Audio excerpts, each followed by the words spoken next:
नमस्कार। आज हम बात करने वाले हैं राजस्थान में होने वाली एक बहुत ही जरूरी प्रक्रिया के बारे में। यह है वोटर लिस्ट का स्पेशल अपडेट। तो चलिए इसे समझते हैं कि ये क्या है और इसका हम सब पर क्या असर पड़ेगा। हाँ, मुझे पता है कि वोटर लिस्ट में नाम जुड़वाने की बात आते ही थोड़ा कंफ्यूजन हो जाता है, लेकिन चिंता मत कीजिए। हम इस पूरे प्रोसेस को, जिसे विशेष गहन पुनरीक्षण या एसआईआर कहते हैं, एकदम आसान भाषा में समझेंगे ताकि कोई भी सवाल बाकी ना रहे। तो सबसे पहला सवाल, आखिर ये पूरे राज्य में जो प्रक्रिया चल रही है वो है क्या, और इसे अभी करने की जरूरत क्यों पड़ी? देखिए, इसे आप वोटर लिस्ट का एक बड़ा सफाई अभियान समझ सकते हैं। मतलब घर घर जाके हर एक वोटर को वेरीफाई किया जाएगा ताकि अगले चुनाव तक हमारे पास एक बिल्कुल साफ सुथरी और सटीक लिस्ट हो। तो इसका असल मकसद क्या है? पहली बात, जिन लोगों का देहांत हो गया है उनके नाम हटाना। दूसरी, जो लोग कहीं और शिफ्ट हो गए हैं उनके नाम हटाना। और हाँ, एक ही व्यक्ति का नाम कई जगह ना हो, यह भी पक्का करना। कुल मिलाकर लिस्ट को एकदम एक्यूरेट बनाना है। अच्छा, इसे और बेहतर तरीके से समझने के लिए चलिए एक ऐसी सिचुएशन देखते हैं जो शायद कई परिवारों के साथ होती होगी। हम रोहन और प्रिया की कहानी के जरिए इस पूरे प्रोसेस को स्टेप बाय स्टेप समझने की कोशिश करेंगे। तो सिचुएशन ये है, रोहन राजस्थान का ही रहने वाला है और उसका जन्म 1996 में हुआ। उसकी शादी प्रिया से हुई है जो मध्य प्रदेश से है।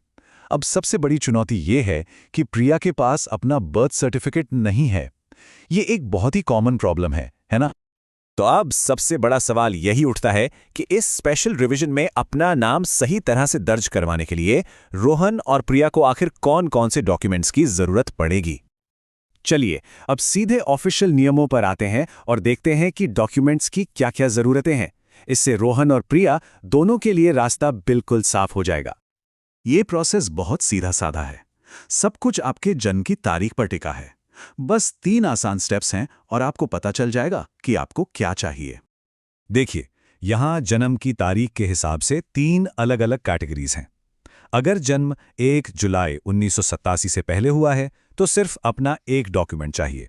अगर 1987 से 2004 के बीच हुआ है तो अपना एक डॉक्यूमेंट और माता या पिता में से किसी एक का एक डॉक्यूमेंट। और अगर 2004 के बाद हुआ है तो अपना एक और माता-पिता दोनों का एक-एक डॉक्यूमेंट लगेगा। अब रोहन की बात करें तो उसका जन्म 1996 में हुआ था, तो वो बीच वाली कैटेगरी में आता है। मतलब उसे अपना एक डॉक्यूमेंट देना होगा और साथ में अपने मम्मी या पापा में से किसी एक का एक डॉक्यूमेंट देना होगा। अब आते हैं असल सवाल पर। प्रिया का क्या? उसके पास तो बर्थ सर्टिफिकेट है ही नहीं, तो क्या अब वो वोटर लिस्ट में अपना नाम नहीं जुड़वा पाएगी? यहीं पर ज्यादातर लोग परेशान हो जाते हैं। लेकिन अच्छी खबर यह है कि चुनाव आयोग ने इसके कई विकल्प दिए हैं। बर्थ सर्टिफिकेट ही एकमात्र रास्ता नहीं है। अगर आपके पास पासपोर्ट है या 10वीं की मार्कशीट या सरकार की तरफ से जारी कोई भी पहचान पत्र, तो वो भी काम करेगा। तो प्रॉब्लम सॉल्व्ड। प्रिया को चिंता करने की कोई जरूरत नहीं है। वो अपनी 10वीं की मार्कशीट या पासपोर्ट देकर अपना काम करवा सकती है। तो जरूरी बात यह है कि अगर एक डॉक्यूमेंट नहीं है तो उसके कई दूसरे विकल्प भी मौजूद हैं। तो अब हमें ये तो पता चल गया कि क्या चाहिए। अब जरा ये समझ लेते हैं कि ये पूरी प्रक्रिया असल में कैसे और कब पूरी होगी। इन तारीखों को ध्यान से देख लीजिए। ये सारा काम 4 नवंबर 2025 से शुरू होगा, जब बूथ लेवल ऑफिसर यानी बीएलओ घर घर आना शुरू करेंगे। और फिर सारी प्रक्रिया पूरी होने के बाद फाइनल लिस्ट 7 फरवरी 2026 को जारी होगी। हाँ, और एक बहुत जरूरी बात, जब बीएलओ पहली बार आपके घर आएंगे तो वो आपसे कोई डॉक्यूमेंट्स नहीं लेंगे। उनका पहला विजिट सिर्फ जानकारी को वेरीफाई करने और एक फॉर्म भरने के लिए होगा। आपके बीएलओ के पास ये फॉर्म होंगे।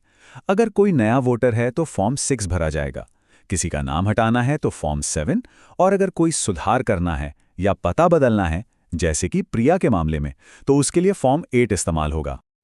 और हाँ, बीएलओ के आने का इंतजार करने की भी जरूरत नहीं है। आप खुद भी voters.eci.gov.in पर जाकर अपनी और अपने परिवार की सारी डिटेल्स पहले से चेक कर सकते हैं। चलिए अब आखिर में इस पर बात करते हैं कि ये पूरी प्रशासनिक प्रक्रिया इतनी ज्यादा जरूरी क्यों है। जैसा कि जयपुर के उप जिला निर्वाचन अधिकारी श्री मेघराज मीणा ने कहा, लोकतंत्र तभी मजबूत होता है जब हर एक योग्य नागरिक का नाम वोटर लिस्ट में हो। इस पूरी मेहनत का यही मकसद है। तो अब सारी जानकारी आपके पास है। ये आपके अधिकार का सवाल है। तो सवाल ये है कि क्या आप इस प्रक्रिया के लिए तैयार हैं?